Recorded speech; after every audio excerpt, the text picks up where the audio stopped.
Word. Yeah. So this is what, number fourth episode, Don't Talk Podcast. Yeah, man, this is super crazy. I really didn't think that I was gonna keep doing this, but just trying to find the time and make up the schedule is probably the hardest part of it. But yeah, we're still going. I'm here with my guy CJ, so not gonna say none. I was just trying to let you finish. I appreciate you having me here today, man. Yeah, I think making time for things, that's very key. Mm-hmm. But no, I'm happy you keep on doing this. This is totally you. I'm serious. Thank you. But and it's funny that you said making time is key. That one post that you put up was watch what you put your time into. It's yo. the first time I saw it, I was okay, that's real. And then I think it was a few days later, that video just popped in my head. I don't know why, but it popped in my head, and I went back and watched it, and I was yeah. I the first time I just kind of listened to it, but at the same time I heard what you were saying. So that was very good. I appreciate that. 'Cause you don't want to be out here putting your time into stuff that you don't need to be. Honestly, and I think a lot of people can relate to that, with different situations that they go through or just anything. First thing that comes to mind is at school, you're supposed to be focused on studying, but you're a guy, you start thinking about girls, or you're thinking about what your boys are doing Friday, Saturday night, and you get away from your goals. And I was watching something earlier today on Prince Donnell, and he's talking about how you would know if you're ready to date. And I thought that was interesting, because the topic was, how do you know if you're broke enough, if you're too broke to date? And he talked about whether you have credit, whether you have cash, or whether you have a skill that you can help, get income for yourself. And I think that's a good question, because if you don't have anything to bring to the table in a relationship, what are you doing? Right. If you don't have one of those three things. He mentioned something with his wife, he didn't have the best credit. He had bad credit. Went and got a loan on a car that he shouldn't have got. Didn't have the cash, but he had the skill.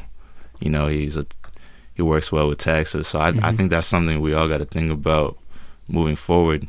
Just think about where your priority should be. I think we rush things too often. Yeah, for sure. There's a few people that I've seen on my timeline. It's just they in a relationship, they out of a relationship, and right back in another one. It's huh? But that's their business and stuff. But I definitely think you should always have something to bring to the table. Whether it is well, no, I feel having money is a skill, but some people like that. Some people kind of base their lives around that and stuff. But I personally think you should that skill, the skill portion. There should be something that you're passionate about that kind of drives you to get up every morning and stuff like that. You should always have something that you want to do to improve yourself. Not even just entertainment or music or anything like that, but going to the gym, working out, stuff, simple stuff like that.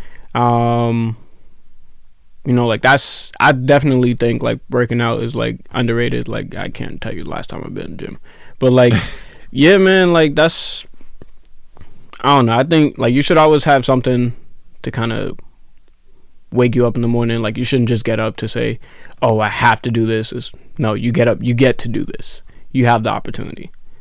I hear you on that. There's three things I keep in my mind all the time that I need to, for myself, I need to have a hobby that I enjoy. Need to have a hobby that makes me money. And short-term memory loss. And another hobby to help you stay healthy, stay fit.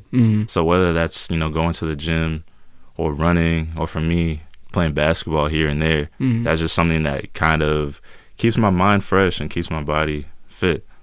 So I think that's very key. You got to have those three things.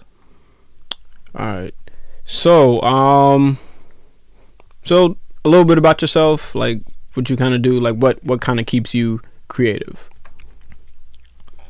Well, a few things. So, first thing that keeps me creative all the time is I'm a poet, and I'm just coming out with it now. Like I've been holding it from people. I was always shy to talk about it. I'd have notebooks on notebooks that I would hide in my room. You know, not want anybody to look at, because that's me. Right. That's, I guess some would say it's like a diary, but it's not really, because I put a lot more time and effort than maybe a normal diary would be like, or a journal. It's something that I would write in like spoken word. Sometimes it's lyrics.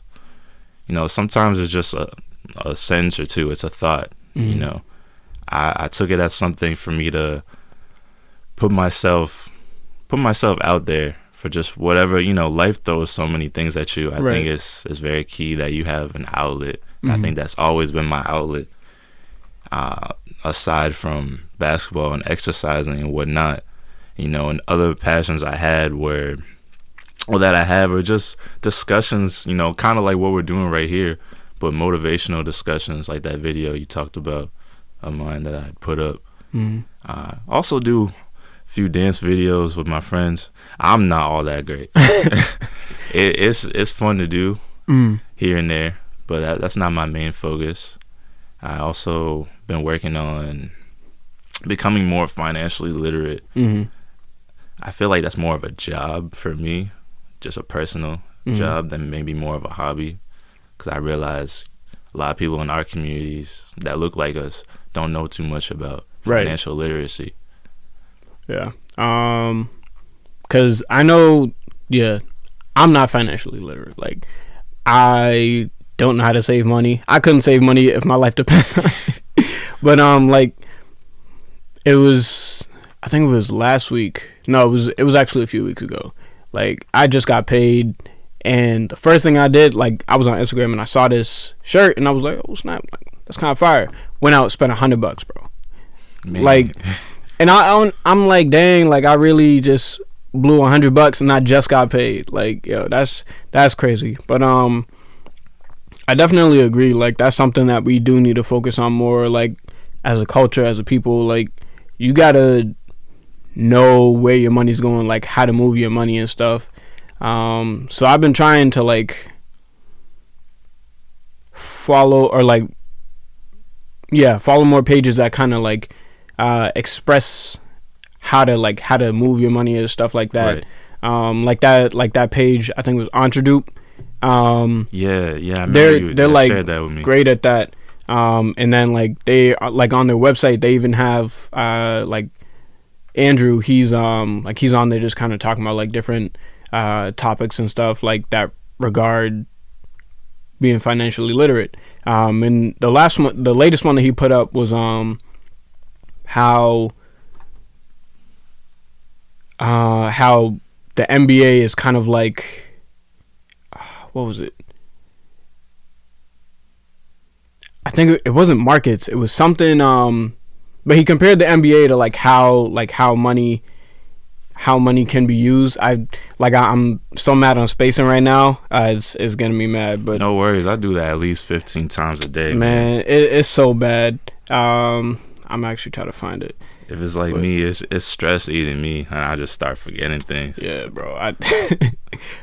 I gotta be super stressed out then, cause that like I'll be talking and like I'll have something in mind and then like I just forget it and I cannot remember it for the life of me, and then it just comes back at like some rant, like in the middle of the night I'll wake up and I'll be like, oh snap, like that's what it was. It'll be like midnight, like, oh, that's what I was supposed to do today. Oh man. Hold on. Okay, so shoot, I just had it. NBA versus the economy. So like how investing in the economy is similar to betting on an NBA team, which I think was really dope because like I love watching basketball, and that kind of gave me a better understanding of how money works. But yeah, like the main point is that they're there. Like that's an outlet for people. Like I recommend them. And then like just kind of doing your research, knowing how to go about stuff, like whether it's foreign exchange. Like I don't know if you've heard about them. They're kind of like bubbling up now. Like there's a lot of people that are getting into like forex trading and stuff. But yeah, like investing, like I definitely like want to understand that more and kind of learn where I should put my money to kind of build up and not, so that I'm not just like spending my money on stuff I don't need, because that's what we do a lot of too, like just buying stuff we don't really need all the time. And a lot of times it's temptation. Mm-hmm. I can speak for myself. Just the other day, Jamila, we're Mm-hmm. in Champs Sports, just looking at shoes. I see some Air Jordan 1s that I've been looking at for I don't know how many years. Mm-hmm. I'm like, you know what? I'm going to just buy this. She's like, what are you doing? Mm-hmm. You're not going to buy this. Yeah.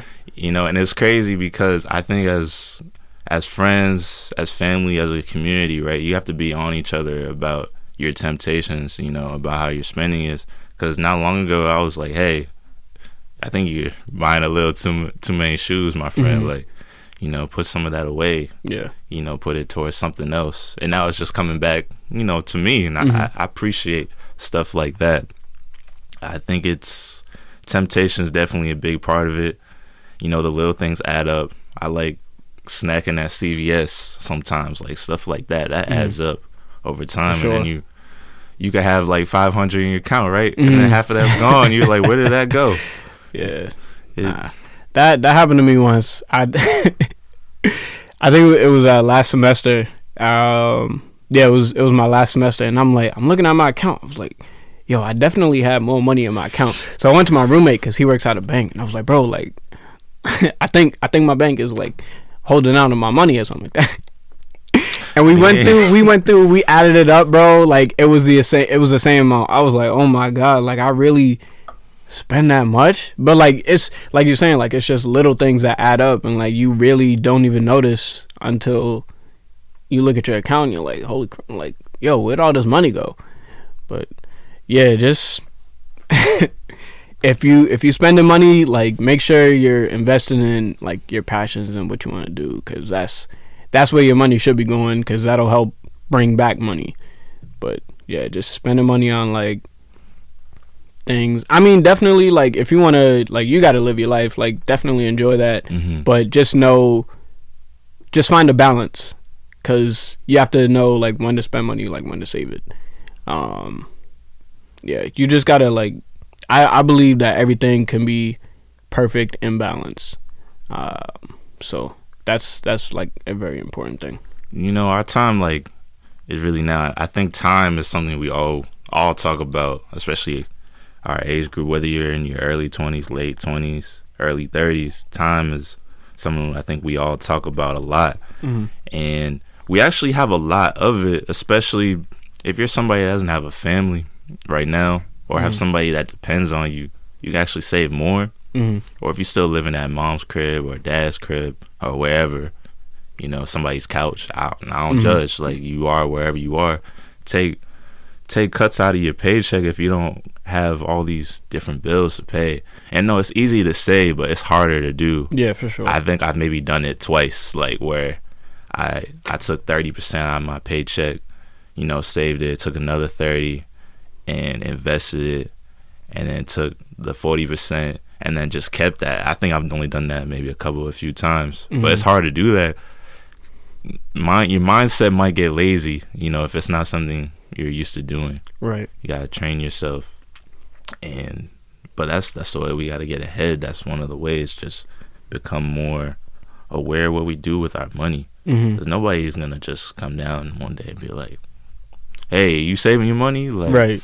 No, like, you gotta change that. Because I don't know about you, my parents not all that financially literate. I've seen their mistakes with credit. I think that because like my mom, like she was kind of always on me about like, oh, like you spending your money, like you gotta save money, and like like I hear her, like I really do. Sometimes I'm just like, like it is my money I work for. I could spend it, but at the same time, like I do agree, like that money that I made from last summer at UB, haven't touched that at all. Like I put that away. I haven't touched it. Not that was good. I touched mine. I shouldn't have.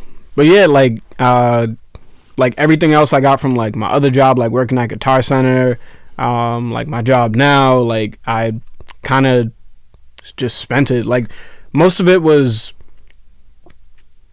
like some of it was like stuff I didn't really need. But like when I was at Salem, most of the money was going towards like Uber and stuff because I don't have my license. So it was kind of like there were days where like I would go in and I wouldn't sell well, so it would just like if it was dead or like if I just didn't care, then like pretty much the money that I spent on Uber would be the money that I just got paid from working that one shift. And that would probably, because I think I spent like about $20 going to my job and then $20 on the way back. So that's already $40, and I was working like 4 days a week. So that's just money that's gone. You know what I mean? Math, like, man, you do it in a month, you almost going through $500. Think about it, like, it's just coming from your check. So I was like, man, I don't know if I keep doing this, but like I don't know, like you really just gotta, and that's partially my fault because like I didn't get my license on time and stuff. Like I just didn't care. And then like at the time, like when I was in college, I was like, I don't have anywhere to go. Like I have a job on campus. Like I don't need a car, so I don't need my license. But now that like that was the younger me, like freshman, sophomore year. But like then it kind of like last year was the year I realized like, yeah, you gotta, like, you need that. You can't keep sitting up here just like spending money on Uber, like waiting on other people. Pretty much like you gotta do that for yourself, because I want to be able to drive myself. Like I don't want to have to rely on other people. Like I want to be like, okay, I want to go here when I want to go. Like I don't want to have to wait for other people. Running on other people's time I hate doing that. Oh no, I think you hit the nail on that. I think for a while I've been on my mom's time. My parents been divorced for what, maybe feel like almost 10 years now. But mom's always, had the driver's seat. At any time I try to kind of go out on my own, she's like, no, I'll take care of it. So if you're in that environment all the time, you're going to get comfortable. Right. And then there's days where I'm like, no, I want to, drive myself. Yeah, exactly. Per to say, like, do things on my own. And I think being in that environment was detrimental to some of my growth, and I'm trying to get myself going. Right. Where I'm just handling things on my own and saying no over and over. I think that's difficult if you're a parent like that wants to help their child do everything. I think there's drawbacks to any types of parenting. There's always a pro and a con. Yeah, for sure. And like with the parent who wants to do everything, like I think it's just them just saying like, they have to be the provider. Like that's your kid. Like you brought them into the world, so like you're gonna want to give them the world. Like you want to do what's best for them.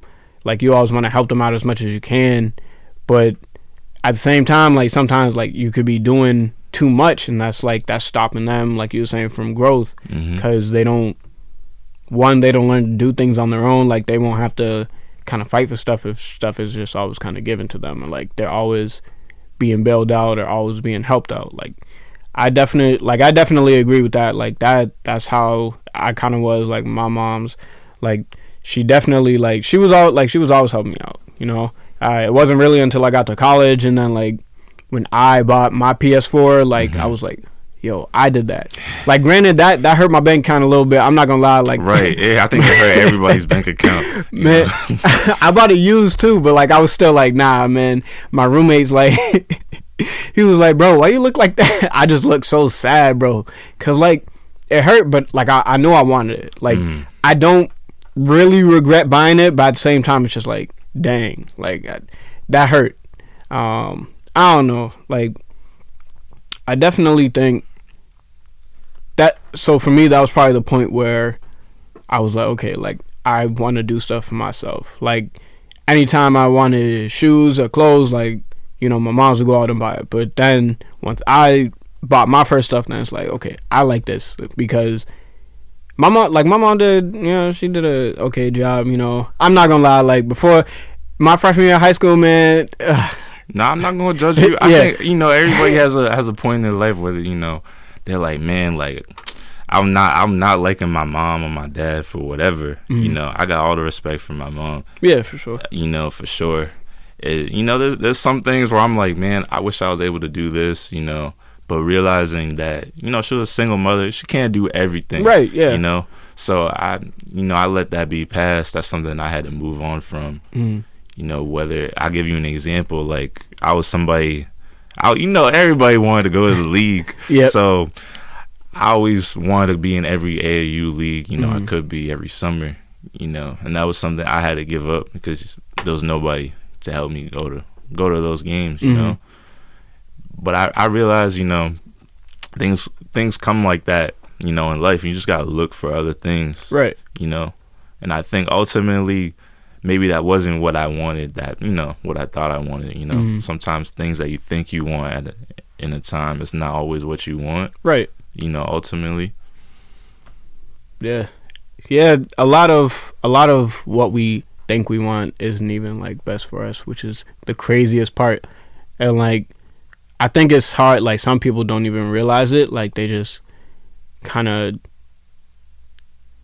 block that out. Like they're just like, oh no, like this is supposed to happen and stuff. But sometimes it's just not. Like I don't know, man. Like you can't. Everything you want, it's not like it's never gonna go how you plan. So you could have a whole idea, in your head, but it's kind of unrealistic in some parts. Like sometimes it goes exactly how you plan, but there are times where like you could have a whole timeline, but it just things may get broken up. Like nothing is set in stone until it happens. So honestly, and I think we're fed different fairy tales, if you want to say, if you want to use that word, growing up. Like go through elementary school, middle school, high school, go to college, then come out with a job. There's no talk about the details in between that you got to do. There's right. There's no real like detailed instruction manual if you think about it, and then we have all types of social media now that wasn't there, growing up. So now everybody's showcasing their lives and like, oh, look at me, I'm out here on the beach. Look at me, I'm out here at the bar with my boys. And like, hey, I'm at college, we sipping Henny. Like, what are you doing? Right. I'm DJing, what are you doing? I'm throwing money, But I think too many people are really hooked into that. Oh, I gotta look like I'm doing this. Exactly. Or I gotta look like I'm doing that. To be happy. I think to be happy, I think you gotta really look deep and think about what it is you really want. And why you want it. That's questions you need to ask yourself. And are you trying to please somebody? I think for me, I think I definitely with school for a while. Before I switched majors, I used to be an engineering major. I thought I had wanted that, and I had stayed in it because I felt convinced. I think I had gotten convinced by my mom that I wanted to stay in it. So I stayed in it longer than I should have.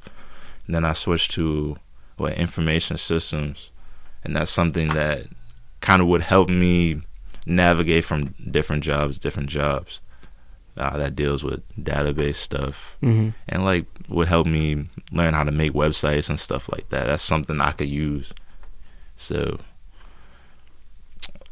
yeah, honestly, I forgot your major again, but it's information.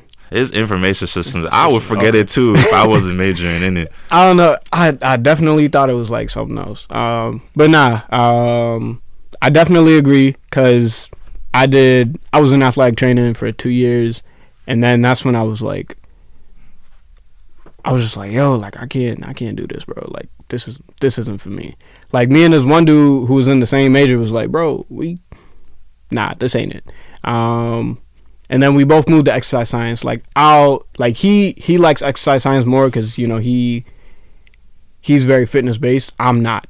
So I just got the degree in exercise science that I worked on for like 2.5 years, but like I was still there for 4 years.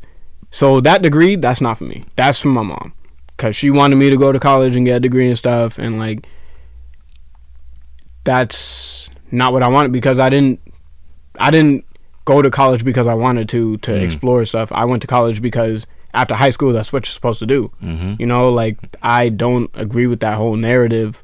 Like, if you want to go to explore, you go on and do that. But like, you have to know for yourself, like, what's best for you. Like, if you really want to go, if you have something you're passionate about, or like interested in learning more about and stuff, then you should go. But if not, like, if you're just kind of going there and like you're just wasting time, I personally don't believe that you should be there, because I could have been at home making money for the past 4 years, not being $20,000 of debt, and then kind of found out like, oh, I like podcasting. Could have went to school for like something like either engineering or like something that, I don't know if communications works as well. You know, they got like different things, like whether it be audio engineering or I think communications falls under that too as well.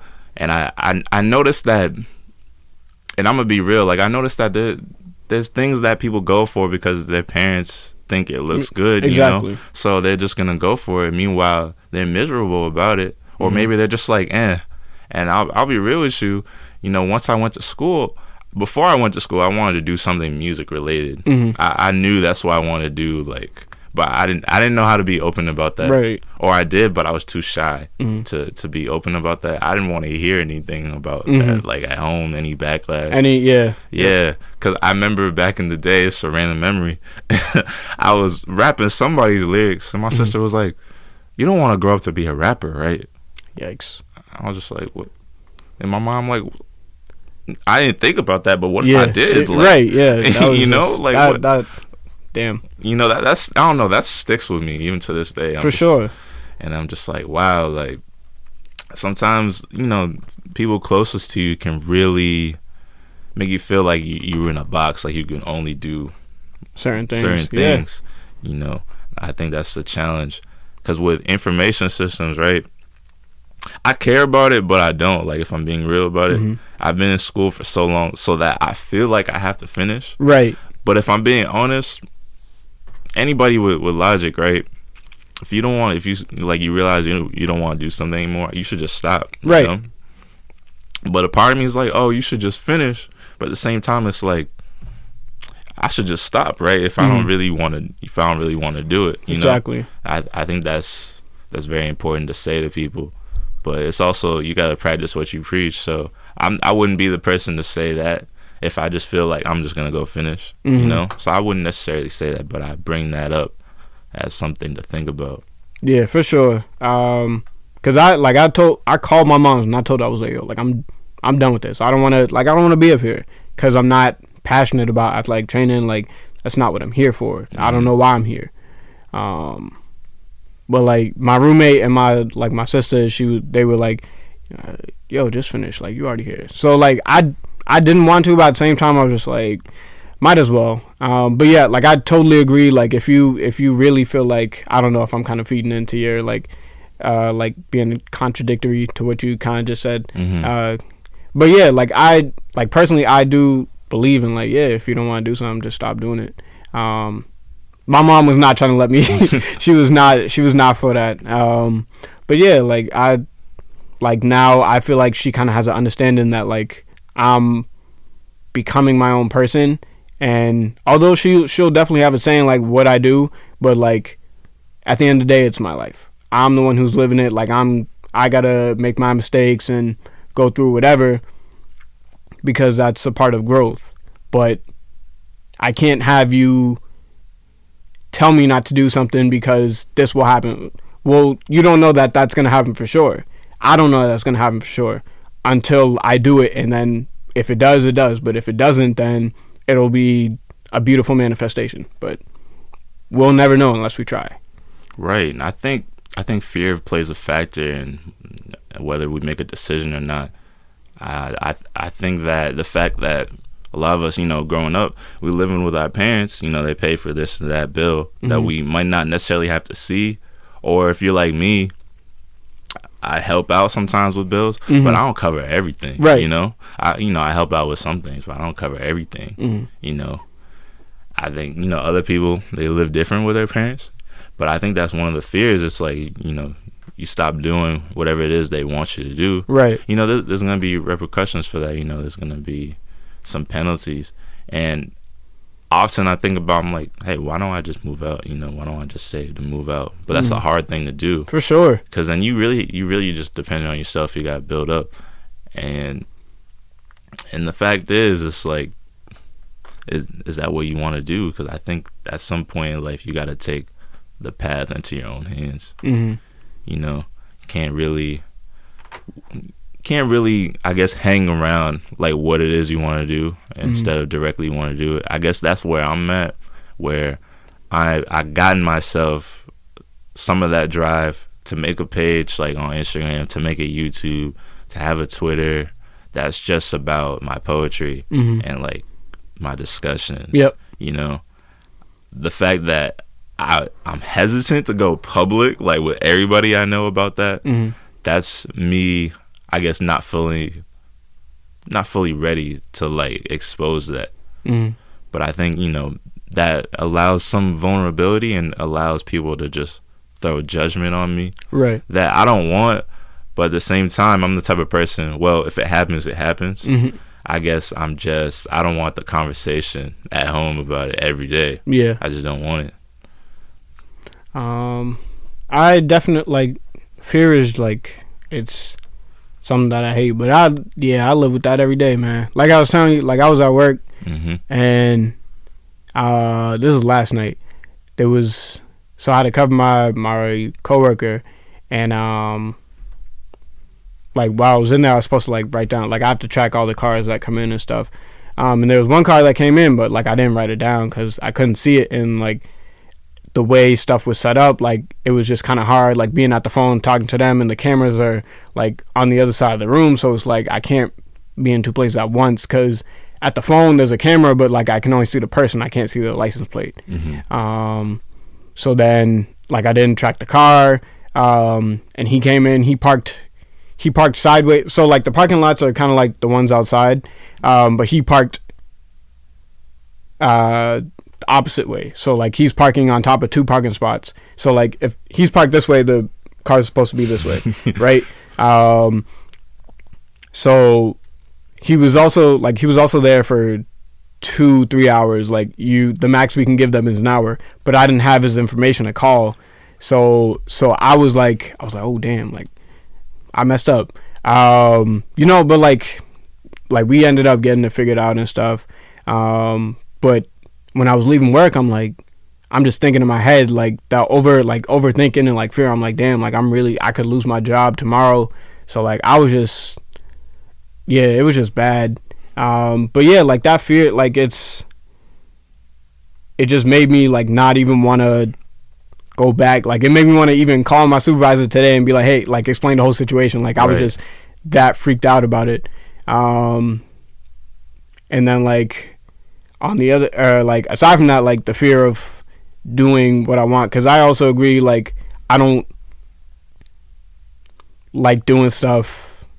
I don't know, like I feel like I don't want to do stuff because then it's like, oh, what if people don't like it and stuff, but I feel like with this, like it's a little more, it's easier to do just because like I'm just having conversation, like I'm just kind of being myself, like I can do that. With the beats, it's a little harder because if I post them online and like people are, oh that's whack, like damn, like that'll destroy my confidence. But at the same time, like you just kind of have to be confident in yourself. Like I put them online for a reason, like I post them for a reason because I'm confident in myself.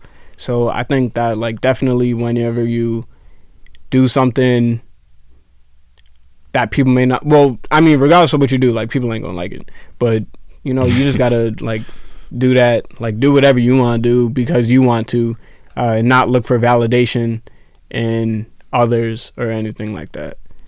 Yeah, and I think, speaking to that about those comments, I see a lot that it's like almost like we're looking for that positive comments, like, oh man, this is fire. Right. Like, hey man, this is really good.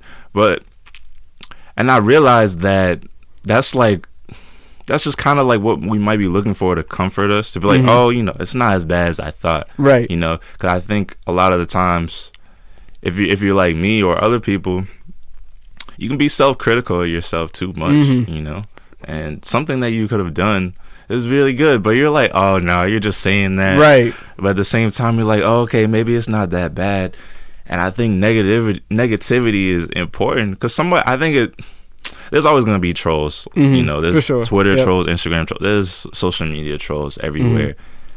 But I think good criticism is important, or negativity, or like somebody to say, I really don't like this, but at the same time, it could be coming from a place where it's like they're respectfully just saying they don't like it, and they might, and then that's where you ask why, maybe I think potentially with maybe like a good example is like maybe your resume is not good for a job you want to apply for. Don't just take no if they say no. Right. Like, ask them. I think that's tough to do, to ask them. Yeah. I think in your mind, right, you might think, oh, all right, thank you for your time, like, but there's no follow up and be like, hey, what did I do wrong? Right. I think that's not something we do a lot. We just kind of take that L and keep moving. Yeah. And be like, oh, okay, like, we'll try something else. But if you keep getting the same result, like, you got to figure out how to, not get that result. So exactly. How are you going to know if you don't ask? You know what I mean? Because I think, like, I think a lot of it is, some people, and this is a kind of a great way to look at it, but like some people just have the mindset of like, oh, they said no, and no means next opportunity. You know what I mean? So like people just kind of like, all right, well, that didn't work out, so it's on to the next thing. But what Gary Vee, like, I don't know if you've seen the video, but yeah, like he was talking with some guy, and the guy's like, I think there was like 4 of them. They all went for an interview, and the guy got the email saying that oh, nobody got it and stuff, and then he went back and was like, yeah, yo, what'd I do wrong? He was like he told him or whatever, and then he ended up getting the job because he reached out and stuff. So that's definitely like something that like that stood out to me. But I think that like that's something that we should do more of, like, not just kind of taking no for an answer, or like getting that feedback, because some feedback, like most of the time, I feel like feedback is very important. Like people just kind of take it the wrong way just because they're stuck in their ways. They're like, oh no, this is good, like, and stuff, like, oh yeah, I like it, so I don't care what you are, like they're stuck in their own ways. But if people are giving you like criticism, like, don't take offense to it. That just shows you have an ego problem. Like, because I prefer when people are like, oh, you should do this with your beat, like you should take this out or like switch this up, because that's helping me become better. Like, you can't grow if like you don't learn. Like, if you're not trying to learn, like, you won't grow in any way. But I agree, and I think first thing that comes to mind, I always tell my friends, I might have told you at that some point, maybe. I just forget what I tell people that I'm close to, I always tell, like, one of my good friends, Micah, right? He's up in Detroit now. He used to live over here. So he was making a beat. I was with him, and we were trying to start some track, but we were just trying to go off the top, and then he had brought up some old lyrics that he had. And I liked some of it, and then some of it I didn't like. I straight up told him, I was like, he had one line. I'm not trying to make fun of him. He had one line where he started saying 1, 2, 3. I was like, I'm not feeling that, man. I'm like, I think you can come harder than that. Yeah. Like that. I was just being straight up with him, and I looked at him like straight in his face. I'm like, I'm not trying to come at you. I'm just saying, I think you could come better than that. I know you have better than that. Right. Know? I think that's something that, kind of like we were saying, like, needs to happen more often, because if I'm being honest, there's a lot of people out here right now, and they just kind of make whatever. Like they don't put their heart into their content, right? Especially in music. Like people don't put their heart into it. They just do it, one, to have a hit, or two, like they do it to blow up, like just because everybody else is doing it.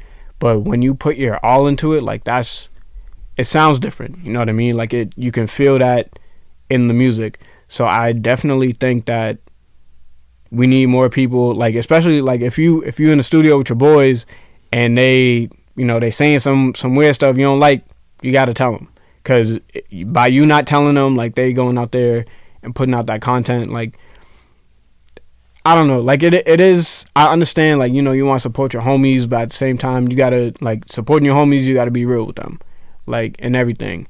Like my boy, he sends me his tracks and stuff, and like the last one he sent me, he was like, "Yo, how you feel about it?" I was like, I don't like it. I think you could do better.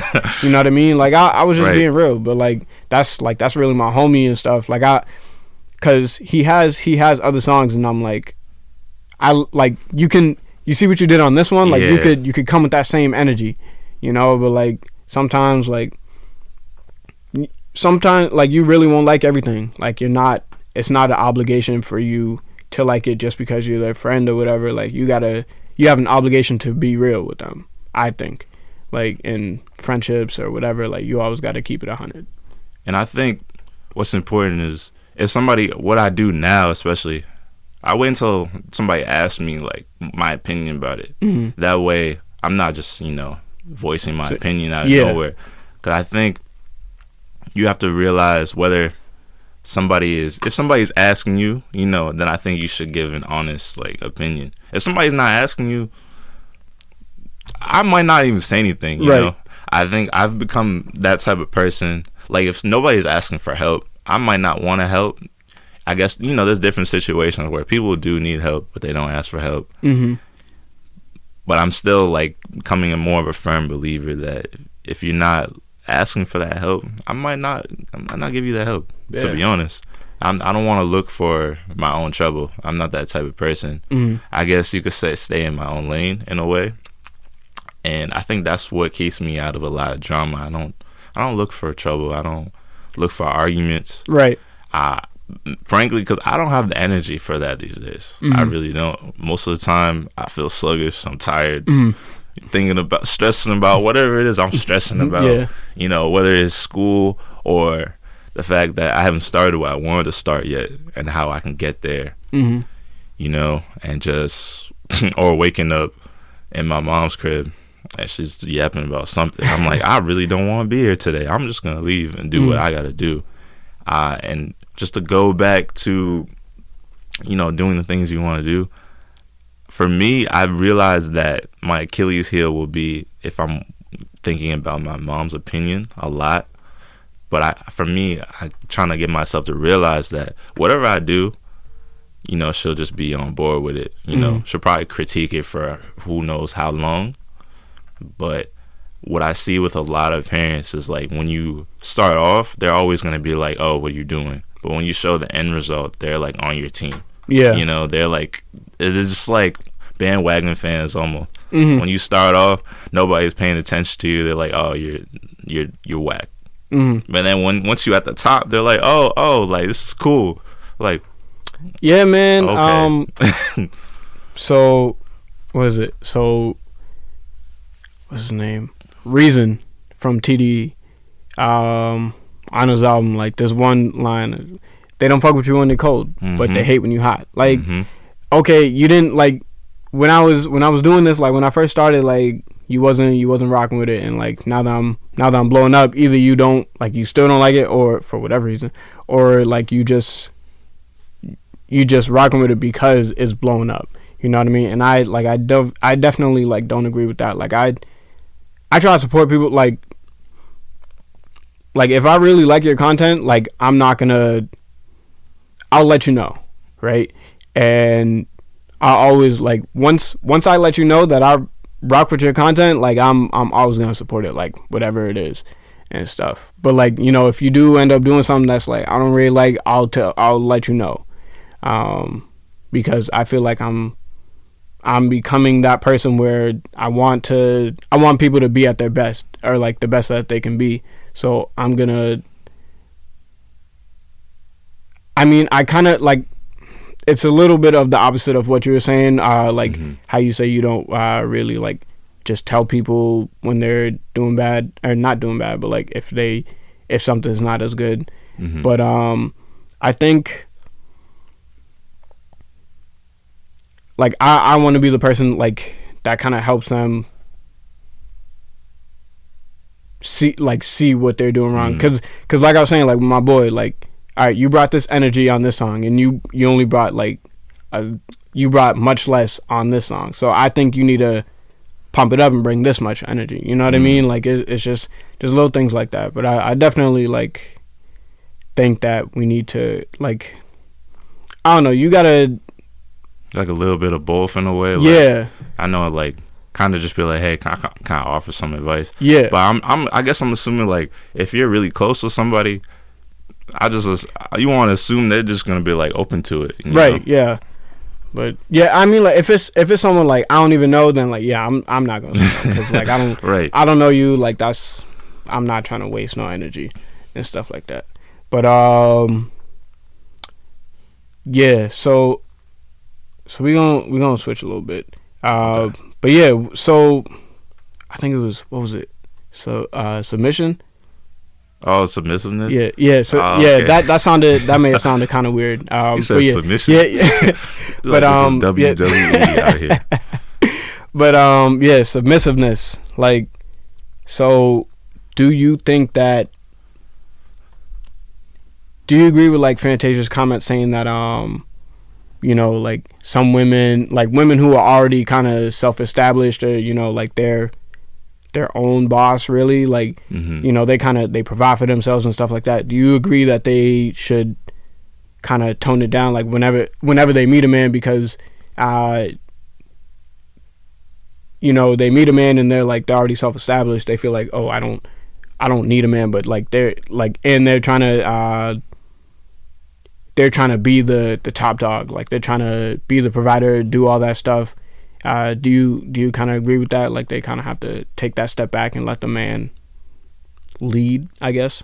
Well, I'll start off with this and just say off the top that women are incredible beings. You know, I don't think less of them. How could I, with a single mother as strong as mine? I don't think any less than them. I believe that in some degree, I still have a religious belief, like in a way, like that women are like the provider. You know, like the nurturers, and like men are the providers. Right. You know, in some way. But in the time that we are in now, both can be either provider or nurturer. You know, it can be interchangeable. It just depends on the situation.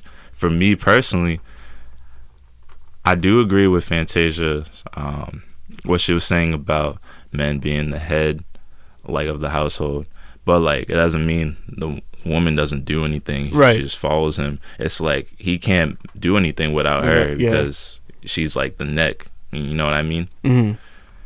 Another thing that comes to mind is like what God brought Eve, you know, for Adam, you know, to help Adam, because Adam can't do it himself. Right. You know, I think what happens is, you know, there's a lot of independent women out here, a lot, and some are actually making more moves than the men are making. Right. So their argument is, why should I stop how I'm moving for him? Why shouldn't I be the boss and he can be like my neck per se? You know, or less than that, because he's not really putting too much to the table. Yeah. That can go back to what we were talking about earlier, how I mentioned that if you don't have one of those three things, you know, some type of credit, some type of cash, or an investment that you can bring to the table in a relationship, right? It's like, why should you be looking for a relationship?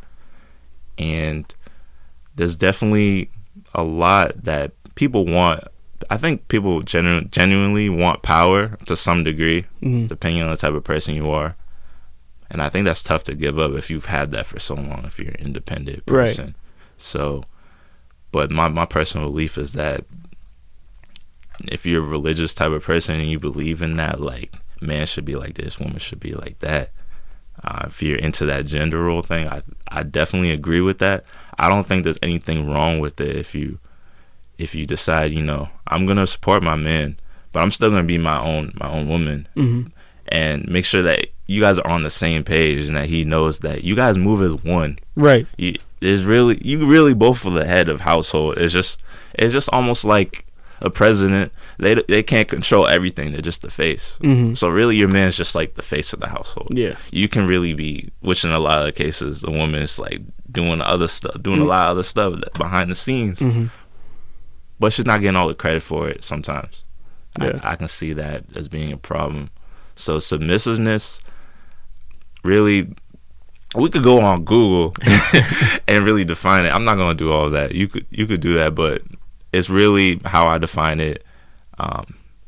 Two people like surrendering themselves to each other. Doing something one for the other. I don't think it just falls on one person.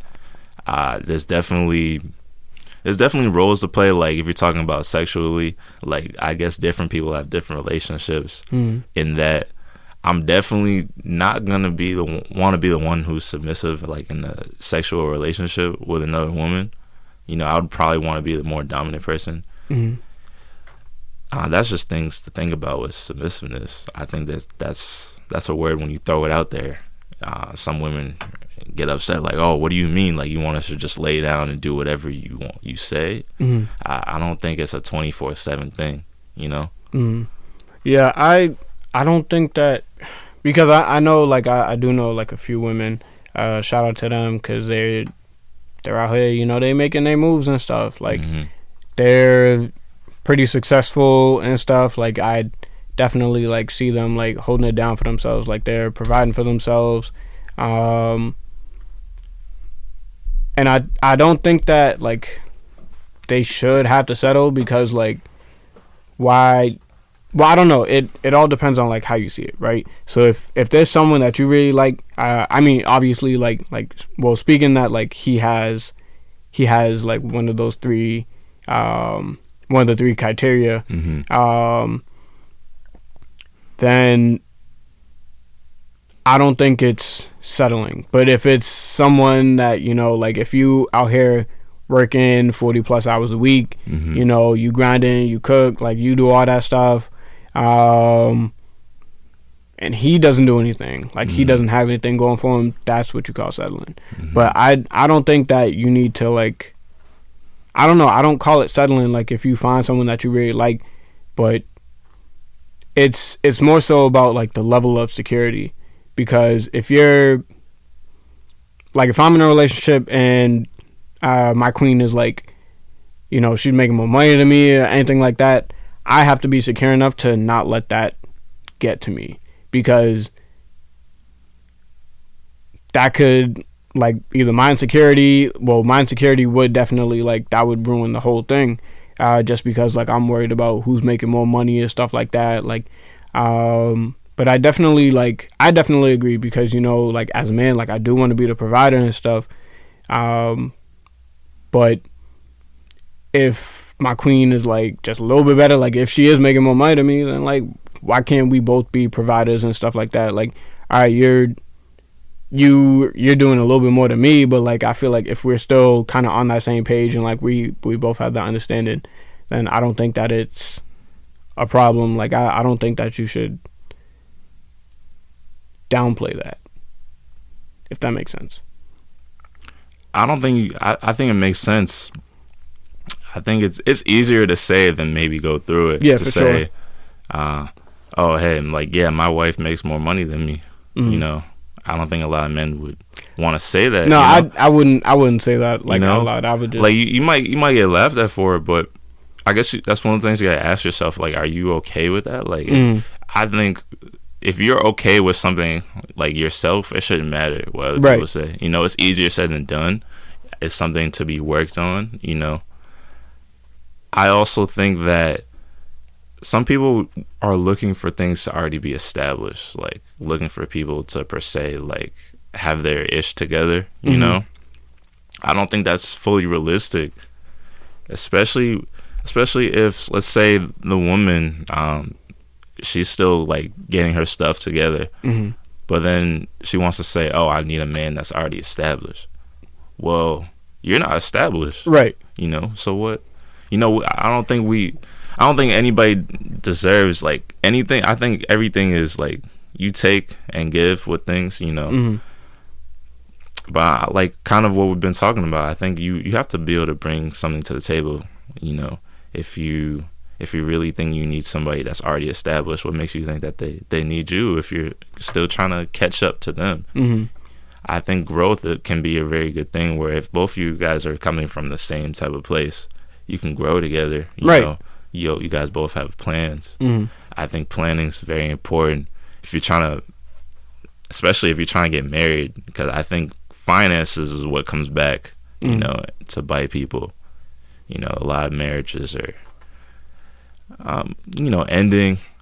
And I can see a lot of people our age not really going that route right away. They want to focus on themselves, go travel, do things that they actually want to do, and not do what our parents did. Yeah. And like it definitely is a generational thing because like yeah, people are getting divorced just because I feel like some people like I can't speak to it, but like I just feel like some people kind of did stuff because they felt they had to, like whether it was kids or like I don't know, something. But I think that like it's definitely important to like, while you're young to like see as much as you can, like experience as much as you can, just because like when you do either like have children or like get married or anything like that does kind of prevent you from doing the things that you want to, like because you have to prioritize other things, like you have to prioritize your marriage or your children, so you can't fully focus on like your goal or your dreams that you had for yourself because like there's other things in the way.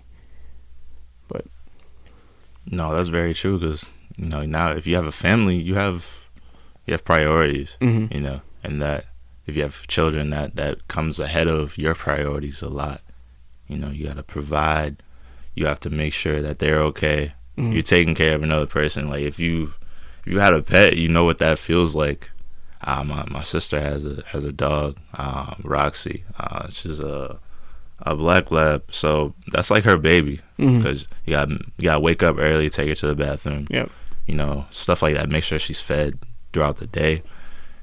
Another thing I'd put out there, I think, we really live in a time where what I guess we're more open about. I guess we're more comfortable than we've been with interracial relationships, whether it be friendships and relationships. But I feel like that stigma is still there, where it's like if you're like friends with a person that's not of your skin color, or in a relationship with another person of your skin color, you ever feel like there's like a pushback, like from our community or another community, where it's like, that's not what we should be doing, So like if I had like a white friend or something like that. Yeah, like it doesn't even have to be a white. Like she could be Latina. Yeah. Or just anybody that's not black. I that's something I've noticed like a lot, and I think it was a wake up call for me because for a while at school, I haven't been around so many black people in a while, like except when I'm at school. Because for a while I've just been in white public schools, so it was different. And just being in that environment, I forget about being in the environment with people that don't look like me. I know I kind of dropped the ball on you a little bit. Nah, like I feel like certain, I don't know, I kind of like, I don't know, certain relationships that I have are like, I definitely like treat all of them differently, but like the ones that are like interracial, like I kind of, I don't know, because I like to feel like I could be myself around you, like regardless of like who you are. But I think that certain, I don't know, Cause I remember there was no, one it's time. okay. They don't know. Like, yeah, that's a real question. Like, it's. but I remember last year. I don't know. It was a while ago, but I was with my friend, and we went to go see like one of his friends and stuff, and like we walked in there, and it was just all white people. Mm-hmm. I just I didn't know how to react because I was like I've been going to school with like growing up, like high school and like college, like there was always like white people and stuff, but like I always managed to gravitate like towards mm-hmm. black kids and stuff. But I think that moment I was just so weird because he's a little more comfortable being around white people. Like mm-hmm. he went to high school with them too, but like he kind of, I feel like he gravitated more like towards them. Mm-hmm. But yeah, like with me, like I didn't. So like we're just a little opposite in that way. So he was kind of comfortable, like there was no issue with him, but like I'm just standing there like, because this is your space too now. Yeah, right? like I felt just like I felt so separated like in that room.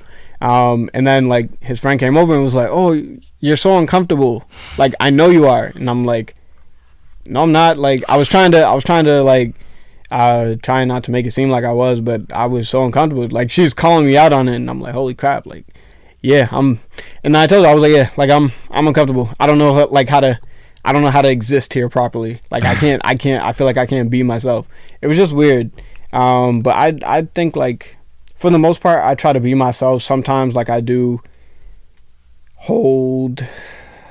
I don't know. Like I definitely like treat certain situations like with different people. Like with my. I don't know. I can piggyback off that, like, because I asked that question for two reasons. Because the first thing I will tell everybody is I love black women. I love women of color, mm-hmm. right?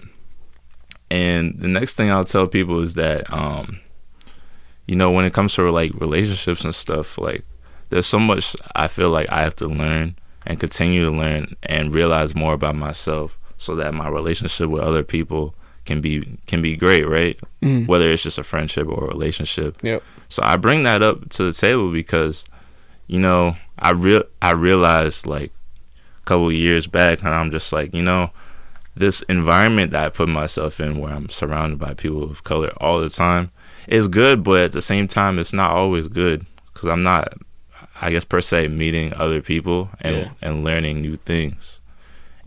But to really tie it into the topic that we were talking about with submissiveness and whatnot and women, I bring it up because what if you catch yourself in a situation where it's not a black woman, and I see like a lot of the time that it's almost like we outcast black men if they're not with black women. Yes. We really outcast them, like, oh, you're Uncle Tom now. Mm-hmm. Like, you with a white woman, or you with a Latina woman, or whatever, right. I see that a lot, and things could be perfectly fine. They're like, they love each other or whatever, mm-hmm. but it's like we kind of outcast them. Yeah, because I definitely did that. Like my boy, like, I mean, I make jokes with him, but like at the same time, like I did kind of feel that, like, oh, you're not with a black girl. But mm-hmm. he told me, he's like, yo, like I just like. Some black girls I just don't like. Like I feel like white girls are kind of like easier to have that conversation with. Like that's his preference and stuff. So like that's what I grew to understand in the time that he was in that relationship. Just because like like everybody has a preference. Like you can't be mad at that, mm-hmm. because they don't share the same, not beliefs, but like if they. Yeah, you pretty much, like, you can't force your beliefs on somebody else. Like, all right, if I like fried chicken, and someone's like, oh, like, you shouldn't eat fried chicken mm-hmm. because it's bad for you and stuff. And I'm like, all right, well, mind your business. Because it's my preference. Like, I'm the one who's eating it. Like, it is my body and stuff. Like, don't try to force your opinions on me. Like, that's not a way you should kind of live. Like, you can have your opinions, like, for sure, but like, don't try to change someone else's thinking to kind of make them understand and be like you. So I think it really ties into like a fear of like pursuing what you want. You know, I'm not advocating or against, you know, interracial relationships. You know, I think people should do what they want to do to be happy, you know, ultimately. So the argument, I think that, no, I know that is to the table. I've been in a House of Deliberations club at school, UMass Dartmouth, right? So to briefly talk about it, we talk about controversial topics, whether it be about like one of the topics they had was like, do blue lives matter, right? Or do what does it mean to talk black or talk white, right? Or just like topics. Or I think one of the topics that goes with this was, is it okay to not date white people? You know, or is it okay to date them, right? Yeah. So I guess you can kind of get the gist of like how, you know, what goes into those topics. So they're very controversial, and like you don't know how it's going to go. So I bring that up to say that one of the arguments that was brought up was that if you're a man of color, it's like you hate yourself if you're not with a woman that looks like you. And I bring that up to say that I think at times with, think about how you act with your family, right? If like, say your mom or a cousin or something, right? Say you run a business, let's say you cut hair, right? But you know that's your brother, right? So it's like, oh, I can just do that whenever. So you kind of push it off, right? You know, you don't treat it like professionally. You don't be like, all right, I can get you at 2 o'clock today, right? It's like, oh, you know, I can get another client. I can just do his hair like, whenever. I'm just be like, hey, I can't do it, but I can do it after like 8 when I close. Like, I think, and I bring that up to say that sometimes we get really comfortable with women of color or men of color, right? And we might not always treat them how they feel like they should be treated consistently. You know, we treat them like how black family treats them, you know, not always living up to the bargain how we should, you know, doing the things that we said we would with vows or being as a husband or a wife. So I think that's where the issue comes in sometimes, where I realized with some black men, what they were looking for was some of the black women that they've met, they weren't getting. And that some of that was maybe not the submissiveness they were looking for. Like, oh, I wanted you to just be like feminine with me, like how you would want me, how a woman would want you to be masculine with her. Or I wanted some submissiveness, whether it just be like in the bedroom or like, you know, I kind of feel like I'm head of the household, like I'm doing something, you know, and not have you, you know, just want to take over all the time. I want to work with you, you know. That's some of the things that I've seen and talked about, you know, with other people. I think, so kind of like trailing a little back to what you said about like the being a black male and hating yourself. I don't think that it's, we got like 3 minutes. Okay. But yeah, so I think that it's not really like hating.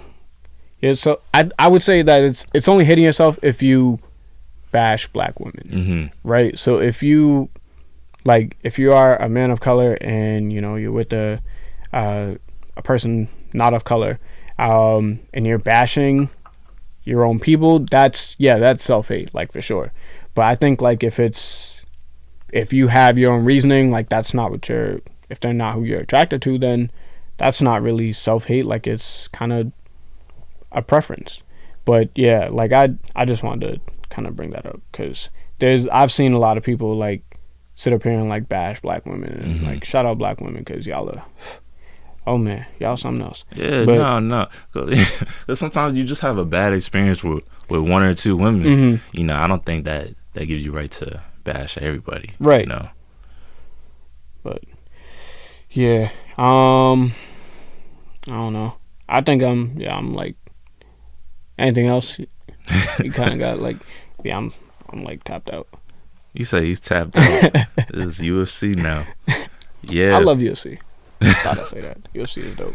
It's pay-per-view. I was gotta ask who's paying for it. Yeah. Or no, not to sound like I'm cheap, but no, because I'll put money in. It's just, I don't want to pay for it all by myself. I hear that. And I don't want to watch it by myself. Yeah. I feel like it's not as epic. It's not like you gotta like that's definitely some like the fights that they put on that's not pay-per-view. Like I love watching those because like I enjoy it by myself. But like big money fights, like yeah, you gotta watch that with people because like it's a better experience. But it's definitely like dope. Like I like the UFC a little bit more than boxing. I don't know. It's just I don't know. It's more exciting, man. Yeah, it is like because boxing, like someone get knocked out, like but in UFC, like people be doing everything. Like you can sit up here, like people doing backflip kicks and stuff like that, like jumping off the cage, Superman punch, stuff like that. Like it's better that way. Like you kind of like using the whole body as a weapon instead of just your hands. But like I understand, like if it's just boxing, like that's how you know if you had the hands or not. But yeah, and it's not as long. It's not as long. Yeah, as yeah. UFC be over just like that. Somebody catch a wrong hand, that's over. But yeah.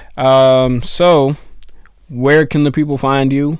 Your poetry page or your personal page, anything like that? If you feel comfortable. No, I'm comfortable. They can find me on Instagram at Calvin VS CJ. Calvin with a C, not a K. I don't know who spells their name with a K, but I guess there's some people that I met that spell with a K. But yeah, Calvin VS CJ on Instagram. I got a website I'm putting up soon with all my work, and some more videos coming soon this week. Some dance videos. I don't know. You're gonna have to see. Alright, yeah, man, excited to tune in. But thank you for being here. Thank you for making the time. Yeah, I kind of messed everything up. I was like scheduling was just like it threw me off a little bit, but yeah, again, thank you for being here. Like this dope. I liked our conversation. It was good dialogue. Whoa, I said dialect. No, I understood what you were saying. Yeah. No, it's good to be here, man. I appreciate you having me here. Word. All right, let me go get this.